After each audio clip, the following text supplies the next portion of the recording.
السلام علیکم ناظرین گرامی، امید کرتے ہیں کہ آپ لوگ سب خیریت سے ہوں گے اور خوش ہوں گے۔ دوستو، آج آپ لوگوں کے لیے بہت بہترین سا ویڈیو لے کر آئے ہیں۔ ایک ایسی ویڈیو آپ لوگوں کے لیے لے کر آئے ہیں کہ شاید کسی نے دیکھی ہوگی یا سنی ہوگی۔ بہت انفارمیٹیو ویڈیو ہے۔ ایک ہندو نے پنڈت سے سوال کیا کہ یہ 33 کروڑ بھگوان جو ہے یہ سارے ہندوستان کی سرزمین پر کیوں پیدا ہوئے، باقی جگہوں میں کیوں نہیں ہے۔ دوستو، ویڈیو بہت انٹرسٹنگ ہے۔ پنڈت نے کیا جواب دیا اور اسی بارے میں ڈاکٹر ذاکر نائک کا بہت بہترین سا بیان ہے۔ تو دوستو، ویڈیو کو مس نہ کریں، ویڈیو کو آخر تک دیکھیے تاکہ آپ کو سب کچھ صحیح سمجھ آ سکے۔ اور ہاں دوستو، ویڈیو کو لائک کریں، چینل کو سبسکرائب کریں۔ ایکچولی میری کوریا کی ایک فرینڈ ہے، ساؤتھ کوریا کی، اور اس کا کہنا ہے کہ یار یہ بتاؤ آپ کے بھارت میں ہی سارے ایشور اور دیوتا ہیں کیا؟ ہمارے مطلب اس کا کہنا ہے کہ ہمارا جو بھارت، تو ایسا کیوں کہ صرف بھارت میں ہی بولے جاتے کہ اتنے کروڑوں مندر ہیں اور کروڑوں دیوتا ہیں، تو ہمارا کیا؟ بھگوان کی ویاپکتا تو سب جگہ، ہری ویاپک سروتر سمانا، چاہے امریکہ ہو، لندن ہو، جاپان ہو، پیرس ہو، کہیں ہو، جرمنی ہو، اٹلی ہو، کہیں ہو، بھگوان سب جگہ ہیں۔ اور بھگوان کا بھکت جو جہاں سے پکارے گا بھگوان وہاں ہے۔ ہر دیش کو دیش کہا جاتا ہے، ایک بھارت کو ہی ماں کہا جاتا ہے، بھارت ماتا۔ ماں کیوں کہا جاتا ہے؟ کیونکہ جہاں ماں ہوگی وہیں تو رام اور کرشن جیسا بیٹا ہوگا۔ کئی انسان یہ مانتے ہیں کہ بھگوان رجنیش وہ خدا ہے۔ سوال جواب کے دوران ایک ہندو دوست نے مجھ سے کہا کہ ہم ہندو نہیں مانتے کہ بھگوان رجنیش خدا ہے۔ تو میں نے اس سے کہا، میں نے کبھی بھی نہیں کہا کہ ہندو مانتے ہیں کہ بھگوان رجنیش خدا ہے۔ میں نے یہ کہا کچھ انسان مانتے ہیں بھگوان رجنیش خدا ہے۔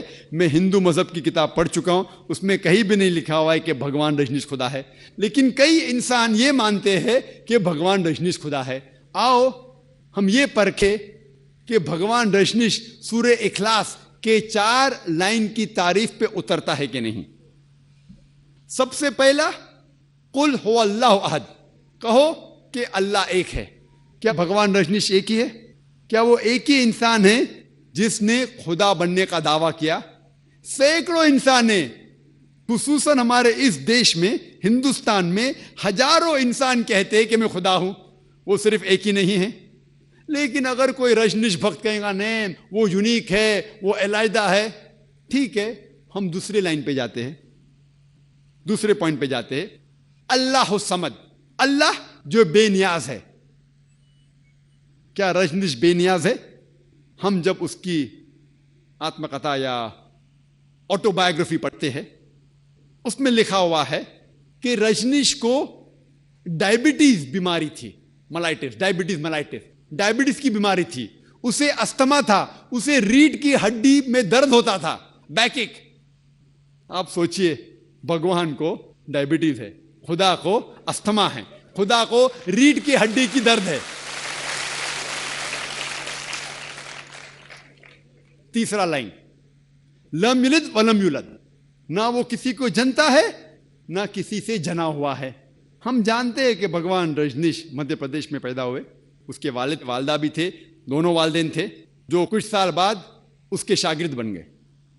یہ بھگوان رجنیش 1981 میں امریکہ جاتے ہیں، USA، اور وہاں اسٹیٹ آف اوریگون، ایک اوریگون جو شہر ہے، وہاں اپنا ایک رجنیش پورم شروع کرتے ہیں، اور امریکہ میں ہزاروں امریکن لوگ کو بیوقوف بناتے ہیں۔ کچھ چند سال بعد امریکن گورنمنٹ اس کو گرفتار کرتی ہے اور جیل میں ڈالتی ہے۔ بھگوان رجنیش کہتے ہیں کہ امریکن گورنمنٹ نے مجھے آستے آستے سے زہر دیا۔ سوچئے، کوئی خدا کو زہر دے سکتا ہے؟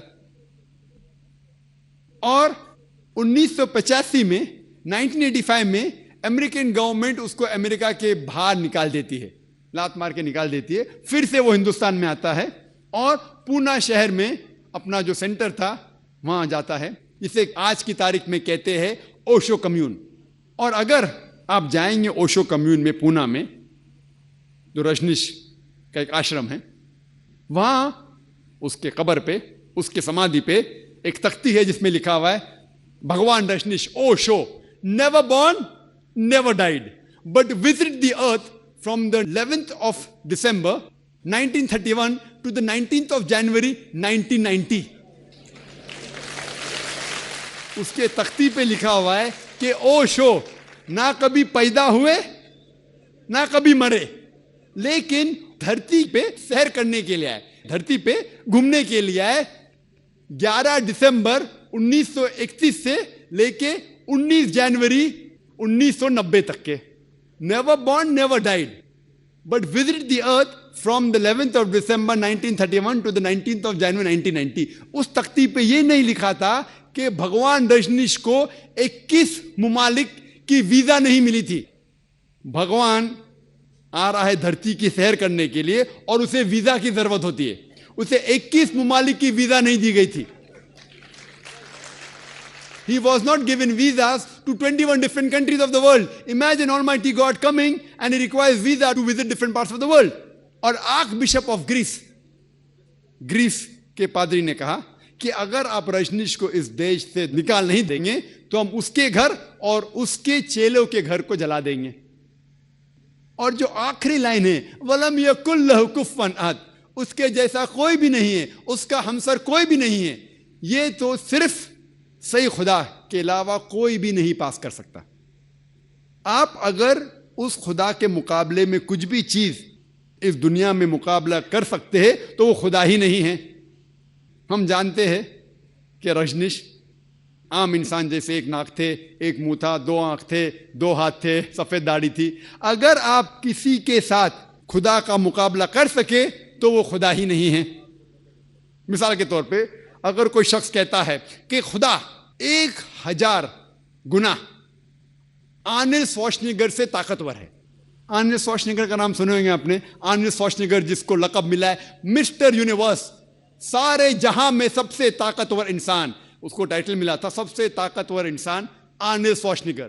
اگر کوئی شخص کہتا ہے کہ خدا 1000 گنا آرنلڈ شوارزنیگر سے زیادہ طاقتور ہے، آپ اگر خدا کا مقابلہ کسی سے بھی کر سکے، کس سے بھی کرتے ہیں، چاہے وہ آرنلڈ شوارزنیگر ہو، چاہے وہ دارا سنگھ ہو، یا چاہے کنگ کانگ ہو، چاہے 1000 گنا ہو، 1,00,000 گنا ہو، یا کروڑ گنا ہو، اگر آپ خدا کا مقابلہ کس سے بھی کر سکے اس دنیا میں، اس کا ہمسر کچھ بھی ہے، کس سے بھی آپ کمپیئر کر سکے تو وہ خدا ہی نہیں. وَلَمْ يَكُنْ لَهُ كُفُوًا أَحَدٌ. یہ 4 لائن کا ڈیفینیشن ہے سورہ اخلاص قرآن مجید میں خدا کی تعریف میں. اگر کوئی بھی شخص کہتا ہے کہ یہ خدا ہے، کوئی بھی انسان کہتا ہے کہ یہ خدا ہے، اگر اس 4 لائن کی تعریف میں اترتا ہے تو ہمیں اسے تسلیم کرنا چاہیے کہ وہ صحیح خدا ہے. ورنہ اللہ تعالیٰ فرماتے ہیں سورہ اسراء میں سورہ نمبر 17 آیت نمبر 110 میں قُلِ ادعُوا اللَّهَ أَوِ ادعُوا الرَّحْمَٰنَ أَيَّمَّا تَدْعُوا فَلَهُ الْأَسْمَاءُ الْحُسْنَىٰ. چاہے آپ کہو اسے رحمان، اللہ کو چاہے رحمان کہو یا اللہ کہو، کچھ بھی کہو لیکن اچھا نام کہو. اور اس کے کئی ایٹریبیوٹس ہے، اللہ سبحانہ و تعالیٰ کے کئی نام ہیں، لیکن وہ نام صحیح ہونا چاہیے اور ایک مینٹل پکچر نہیں ہونا چاہیے. آپ کو آپ کے ذہن میں عکس نہیں پیدا کرنا چاہیے. تقریباً 99 نام اللہ سبحانہ و تعالیٰ کے، الرحمن، الرحیم، الحکیم، most gracious, most merciful, most wise, no less than 99. اور سب سے اوپر اللہ. ہم مسلمان خدا کو عربی لفظ اللہ سے کیوں پکارتے؟ اس کی وجہ ہے ہم مسلمان اللہ سبحانہ و تعالیٰ کو اللہ لفظ سے کیوں پکارتے بنسبت انگلش ورڈ گاڈ سے؟ کیونکہ باقی جتنے لفظ ہے وہ زبان میں اس سے کھلواڑ کر سکتا ہے انسان. مثال کے طور پہ جو لوگ انگلش میں کہتے ہیں گاڈ یا خدا یا دیو، یہ جتنے الفاظ ہے اس سے ایک انسان کھیل سکتا ہے. مثال کے طور پہ گاڈ ہے، اگر آپ ایس لگائیں گے تو ہو جائے گا گاڈز، پلورل آف گاڈ. اللہ کا کوئی پلورل نہیں، کوئی جمع نہیں. اگر آپ ایس لگاتے گاڈ کو انگریزی میں تو گاڈز ہو جاتا ہے، خدا کی جمع. جو اسلام میں قل هو اللہ احد، اللہ ایک ہے. اگر آپ DESS جوڑتے ہیں گاڈ کو ہو جاتا ہے گاڈس، مطلب عورت خدا. اور اسلام میں اللہ سبحانہ و تعالیٰ کا جنس نہیں، نہ وہ مرد ہے نہ عورت ہے. اللہ سبحانہ و تعالیٰ اہلادہ ہے، نہ مرد ہے نہ عورت ہے. اللہ از یونیک، اگر آپ گاڈ کو ایڈ کریں گے فادر، وہ ہو جاتا ہے گاڈ فادر، ہی از مائی گاڈ فادر، ہی از مائی گارڈین. اسلام میں اللہ فادر، اللہ ابا نہیں ہے. اگر آپ مدر جوڑتے گاڈ کو، ہو جاتا ہے گاڈ مدر. اسلام میں اللہ مدر نہیں ہے. اسی لیے ہم مسلم خصوصاً اللہ کو اللہ سے پکارتے ہیں، دوسرے کوئی لفظ سے نہیں. کیونکہ دوسرے الفاظ جو ہے اس سے ایک انسان کھلواڑ کر سکتا ہے. مثال کے طور پہ دیو، دیو کو اگر کہے دیو، اگر ای لگا دیں گے تو دیوی ہو گیا. دیو نے مذکر، دو ہو گئے نا، دیو اور دیویاں، فیمیل اینڈ میل. اسلام میں God is neither female neither male, نہ مرد نہ عورت ہے. دیوتاؤں یعنی بہت سے دیو ہو گئے. تو اسی لیے ہم مسلمان خصوصاً اللہ کو اللہ سے پکارتے ہیں. لیکن جب میں تقریر کرتا ہوں جو غیر مسلم کے سامنے، جسے اللہ سبحانہ و تعالیٰ کے بارے میں صحیح علم نہیں ہے، تو میں لفظ گاڈ استعمال کرتا ہوں، لفظ خدا بھی استعمال کرتا ہوں، جس طریقے سے آج کر رہا ہوں. لیکن میں یہ کہنا چاہتا ہوں کہ خدا یا گاڈ اللہ کا صحیح ترجمہ نہیں ہے. لوگ اسے نہیں سمجھتے، اسی لیے میں خدا کہہ رہا ہوں یا گاڈ کہہ رہا ہوں. لیکن صحیح معنی میں اللہ کا ترجمہ گاڈ بھی غلط ہے اور خدا بھی غلط ہے. اسی لیے ہم مسلمان اللہ کو عربی میں اللہ کہتے ہیں. ورنہ قرآن کیا آیت ہے؟ قل ادعوا اللہ ودعوا الرحمن ایما تدعوا فلہ الاسماء الحسنی. آپ چاہے اللہ کو رحمان کہو یا اللہ کہو، اس سے کچھ بھی کہو، لیکن ایک اچھا نام دو. تو اس سے ہمیں پتہ چلتا ہے کہ اگر ہر انسان یہ مانے کہ ساری انسانیت کا خدا ایک ہے، رب ایک ہے، خالق ایک ہے، تو ہی ہم ایک بھائی چارہ، عالمی بھائی چارہ کے اوپر عمل کر سکتے ہیں. اور یہ عالمی بھائی چارہ کی بنیاد ہے فیتھ. اسے کہتے ہیں ایمان کا بھائی چارہ. ایمان ہے کہ ہمارا رب ایک ہے، ہمارا خالق ایک ہے، ہمارا خدا ایک ہے، تو ہی ہم ایک عالمی بھائی چارہ کے اوپر عمل کر سکتے ہیں. اور یہ بھائی چارہ باقی سارے بھائی چاروں سے اونچا ہے، چاہے وہ خون کا بھائی چارہ ہو یا کوئی بھی بھائی چارہ ہو. اور یہ ایمان کا بھائی چارہ کہ رب ایک ہے، خالق ایک ہے، خدا ایک ہے اور اسی کی عبادت کرنا چاہیے، یہ بھائی چارہ صرف ہاریزونٹلی سارے دنیا میں نہیں پھیلتا، صرف دنیا کے لوگ جو جی رہے ہیں اس کے اندر نہیں، لیکن ورٹیکلی بھی، اوپر اور نیچے بھی. جو قوم، جو انسان پہلے بھی آ چکے اس دنیا میں اور جو ہمارے بعد آئیں گے ان کو بھی سمیٹتا ہے. تو یہ عالمی بھائی چارہ جو ایمان کی بنیاد پہ ہے کہ خالق ایک ہے، رب ایک ہے اور اسی کی عبادت کرنا چاہیے، جسے کہتے ہیں توحید اسلام میں، وہ بھائی چارہ نہ ہی سارے انسان جو آج موجود ہے ان کو سمیٹتا ہے، لیکن جو انسان پہلے جو گزرے اور جو آئیں گے ان کو بھی سمیٹتا ہے. اور یہ بھائی چارہ باقی سارے بھائی چاروں سے اونچا ہے، چاہے وہ خون کے رشتے کا بھائی چارہ ہو. اور اس میں کئی مثال ہے قرآن مجید میں. اللہ تعالیٰ فرماتے سورہ اسراء میں سورہ نمبر 17 آیت نمبر 23 اور 24 میں کہ اللہ کی عبادت کے بعد آپ کو اپنے والدین سے اچھا سلوک کرنا چاہیے، ان کی عزت کرنا چاہیے. اور کوئی بھی ایک یا دونوں اگر ضعیف ہو جائے، ان کی عمر زیادہ ہو جائے، ضعیف ہو جائے، تو ان کو اف تک مت کہو. آپ کے والد یا والدہ، ماں یا باپ، کوئی بھی ضعیف ہو جائے اف تک مت کہو، لیکن ان سے اچھا برتاؤ کرو، اچھا سلوک کرو اور اللہ سبحانہ و تعالیٰ سے دعا کرو کہ ان پہ کرم کرو جس طریقے سے انہوں نے ہماری پرورش کی.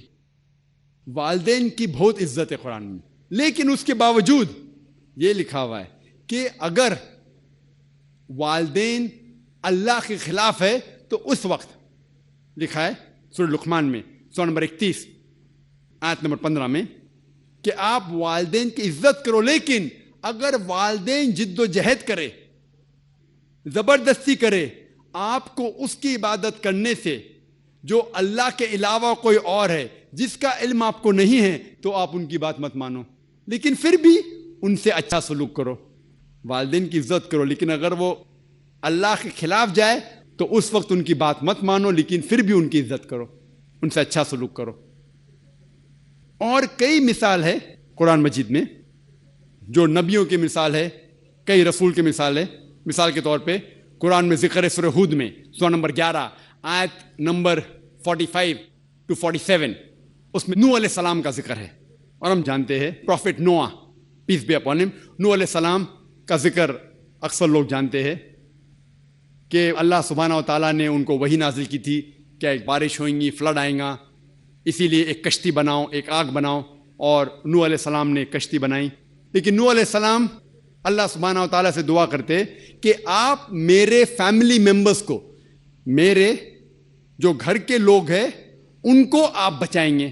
اور اللہ تعالیٰ وعدہ کرتے کہ میں آپ کے فیملی ممبرس کو, آپ کے گھر کے لوگ کو بچاؤں گا. اور پھر نوح علیہ السلام ایک بڑی کشتی بناتے. کچھ لوگ ان کے اوپر یقین کرتے, اکثر لوگ یقین نہیں کرتے. اور ان میں سے ایک ہوتا ہے ان کا بیٹا جو کہتا ہے کہ بارش کیسے ہو سکتی ادھر. وہ کہتا ہے اگر بارش آئیں گی تو میں ایک پہاڑ کی اونچی چوٹی پہ جا کے چڑھ جاؤں گا. وہ نوح علیہ السلام کی بات نہیں مانتا, اپنے والد کی بات نہیں مانتا.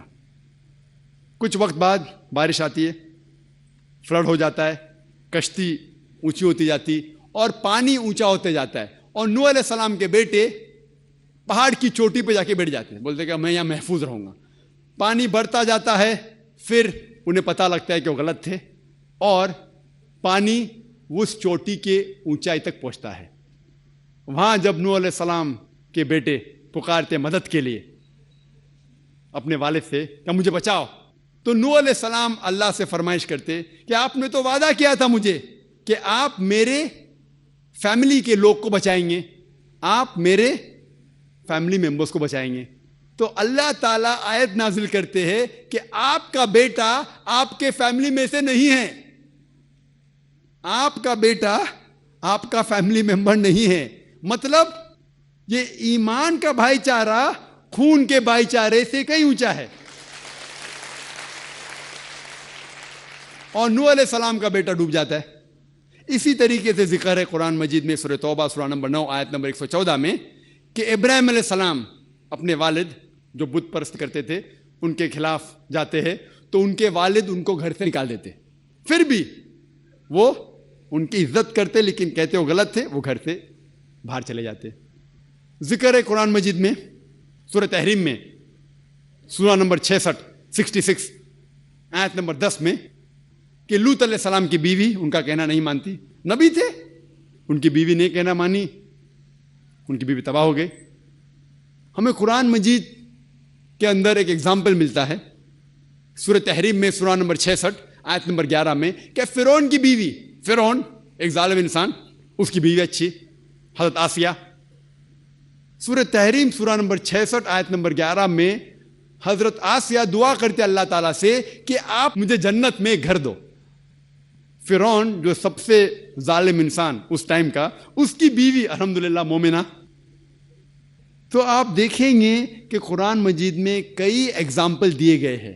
اور یہ بھائی چارہ جو ایمان کا بھائی چارہ ہے کہ خدا اللہ ایک ہے, رب ایک ہے, خالق ایک ہے سارے انسانیت کا, صرف اسی کی عبادت کرنا چاہیے, وہ بھائی چارہ باقی سب بھائی چارے سے اونچا ہے. اور صرف یہی ایک نقطہ ہے جس کے وجہ سے سارے دنیا کے انسان ایک ہو سکتے ہیں اور ایک بھائی چارے کے اندر آ سکتے. میں اس تقریر کو ختم کرتا ہوں قرآن کی آیت سے, سورہ نساء کی سورہ نمبر 4 آیت نمبر 1, جس میں اللہ تعالیٰ فرماتے یا ایھا الناس اتقوا ربکم الذی خلقکم من نفس واحدہ خلق منہا زوجہا, کہ یا انسانوں میں نے تم کو بنایا ایک انسان سے, ایک مرد سے, اور اس سے پیدا کیا اس کی بیوی, اور آپ اس رب کی عزت کرو اور اس رب کی عبادت کرو. وآخر دعوانا الحمدللہ رب العالمین. تو دوستو یہ تھی ہماری آج کی ویڈیو. امید کرتے ہیں کہ آپ لوگوں کو پسند آئی ہوگی اور آپ لوگوں کی معلومات میں کچھ اضافہ ہوا ہوگا. دوستو آپ لوگوں نے دیکھا کہ ہندو نے پنڈت سے جو سوال کیا, پنڈت نے اس کا کیسا جواب دیا. ظاہر بات ہے دوستو پنڈت کے پاس اس کا صحیح جواب نہیں تھا. اکثر پنڈت ایسے ہوتے ہیں یا تو وہ جھوٹ بولتے ہیں یا تو ان کو صحیح معلومات نہیں ہوتا. اگر ان لوگوں کے ساتھ صحیح معلومات ہوتا بھی ہو لیکن وہ لوگ صحیح اور حقیقت بول نہیں سکتے. دوستو آپ لوگوں نے ڈاکٹر ذاکر نائک نائک صاحب کا بیان بھی دیکھا، ڈاکٹر ذاکر نائک نے کتنا بہترین بیان کیا، اور آپ لوگوں نے یہ بھی دیکھا کہ ڈاکٹر ذاکر نائک سے جس نے سوال کیا، ڈاکٹر ذاکر نائک نے کتنے بہترین طریقے سے اس کو سمجھایا، اس کے سامنے سارا دودھ کا دودھ، پانی کا پانی رکھ دیا۔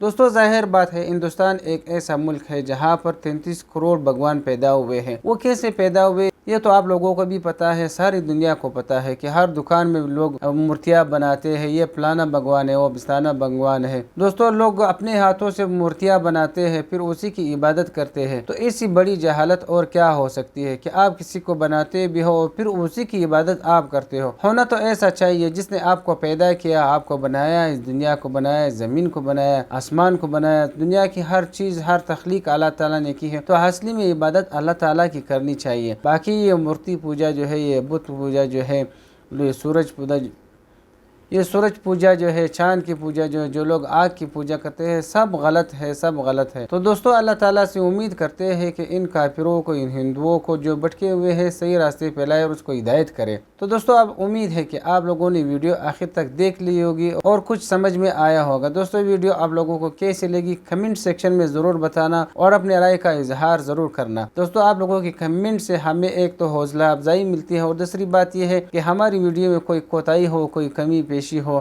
تو ہم اس کو آئندہ نیکسٹ ویڈیو میں درست کر سکیں۔ اپنا بہت سارا خیال رکھیے، اجازت چاہتے ہیں، اللہ حافظ۔